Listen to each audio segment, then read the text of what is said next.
11,098 કિલોમીટરનો દરિયા કિનારો, જ્યાં સમુદ્રી માર્ગેથી આવતા પડકારો, અસાધારણ પરિસ્થિતિ, આતંકવાદીઓની ઘૂસણખોરી હોય કે ડ્રગ્સના જથ્થાને ઠેકાણે પાડવાનો હોય કે આ તમામ સામે ફ્રન્ટ પર લડી રહી છે ઇન્ડિયન નેવી અને પેરા ફોર્સિસ।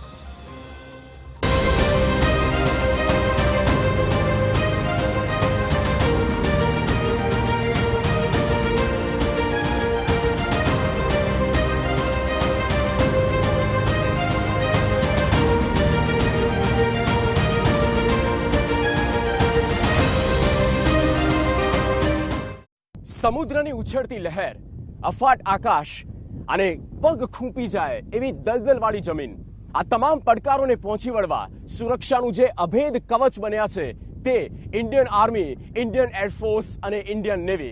ત્યારે ત્રણેય સેનાની યોજાઈ છે જોઈન્ટ એક્સરસાઇઝ અને અલગથી નેવીની મોક ડ્રીલ।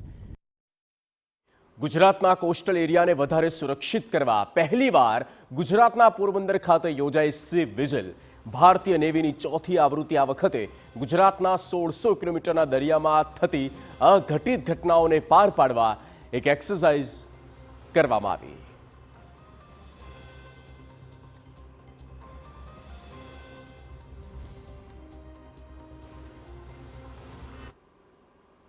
इंडियन नेवी जो कि कोस्टल डिफेंस की लीड एजेंसी है, ये एक्सरसाइज सी विजिल 2 साल में एक बार आयोजित करती है, जिसमें हम सब different state and national level agencies मिलकर अपनी एसेट्स प्रदान करते हैं, मिलकर अपने एक्सपर्टाइज प्रदान करते हैं और 1.5 से 2 दिन की एक छोटी एक्सरसाइज करते हैं, जिससे हम अपने आप को एनालाइज कर पाएं कि हमारी शॉर्टकमिंग्स कहाँ हैं और कहाँ हम इम्प्रूव कर पाएं।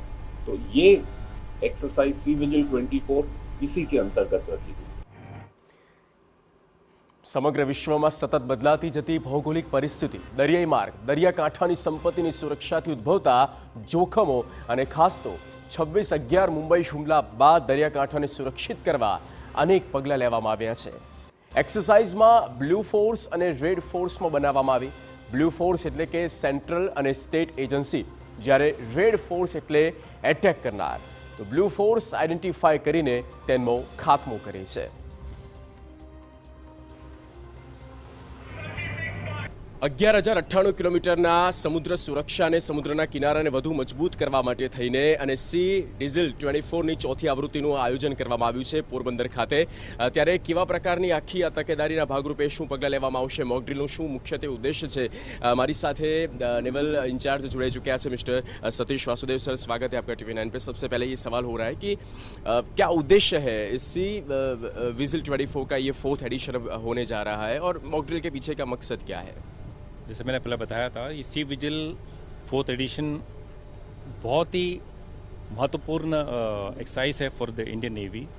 यहाँ पे सारे coastal state commencing from Gujarat है, महाराष्ट्र है, गोवा है, Karnataka, Kerala, Tamil Nadu, Andhra Pradesh, Orissa, West Bengal, both the union territories, सारे के सारे इन्वॉल्व है। सो ये ऐसे जो एक्सरसाइज है वंस इन रेयर क्वेश्चन में we have it. We will be, हम क्या करने वाले हैं कि हमने 6 डिफरेंट मिनिस्ट्रीज, तो कोस्टल सिक्योरिटी जो है 24/7 है। वी हैव रडार स्टेशन है, हमारा जहाज हर वक्त पेट्रोल में है, कोस्ट गार्ड का जहाज, इंडियन नेवी का जहाज IMBL के अलॉन्ग। यहाँ पे जो पोरबंदर से जो एयर स्टेशन है, यहाँ पे हमारे पास ड्रोन्स है, we have 5 of them. We have Dornier aircraft है, major aircraft. So we are maintaining continuous surveillance. So anything which comes here along with the inter agency we come to know. So we can reassure the entire Gujarat and the nation that we are fully alert and nobody can do anything, no repeat. That's why I mentioned since 26/11 we have to give credit to the entire agencies that we have not had a single coastal security breach. We are just doing the testing on a periodic manner to strengthen it. I can reassure that part to you. દેશની સુરક્ષા પ્રણાલીમાં તમામ એજન્સીની ભૂમિકા રહેતી હોય છે। દરિયા કિનારો સૌથી વધુ પ્રભાવિત થાય છે, જેમાં કોસ્ટલ કમ્યુનિટીને ઘણું નુકસાન થાય છે। આ કુદરતી આફતોની સામે કેવી રીતે ટકી શકાય તે બાબતે મંથન પણ કરવામાં આવ્યું। ઓપરેશનને પાર પાડી શકાય તે માટે થઈને અલગ અલગ 18 સુરક્ષા એજન્સીઓ પણ જોડાઈ હતી, જેમાં INS તલવાર અને તેની સાથે એડવાન્સ વેપન, એડવાન્સ ટેકનોલોજીનો ઉપયોગ કરવામાં આવ્યો છે અને 2000થી પણ વધારે નૌસૈનિકો આ એક્સરસાઇઝમાં જોડાયા છે.